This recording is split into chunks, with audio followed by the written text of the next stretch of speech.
Hi guys, இதுதான் வாணியம்பாடி இயற்கை காற்று. வாணியம்பாடி இருக்குல்ல, அங்கே ஆம்பூர். இதுதான் பாருங்க இயற்கை காற்று. உங்களுக்கோசம் நான் இயற்கை காற்று பாருங்க இயற்கை காற்று பிடிச்சிருந்தா உங்களுக்கு சென்னையிலேருந்து வந்திருக்கேன். உங்களுக்கோசம் நான் பாருங்கள். பிடிச்சிருந்தா லைக் பண்ணுங்கள். உங்களுக்கோசம் ட்ரெயின்லேருந்து சார்ஜர் போட்டு வந்திருக்கேன். காசு போட்டு உங்களுக்கோசம் பஸ் சார்ஜ் எல்லாம் போட்டு வந்திருக்கேன்.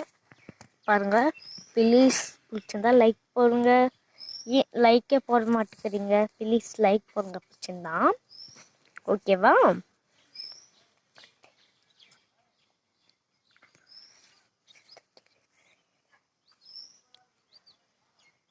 பாருங்க, பிடிச்சிருந்தா பசங்களுக்கெல்லாம் இயற்கை காற்று பாருங்கள், லைக் போடுங்க பிடிச்சிருந்தா.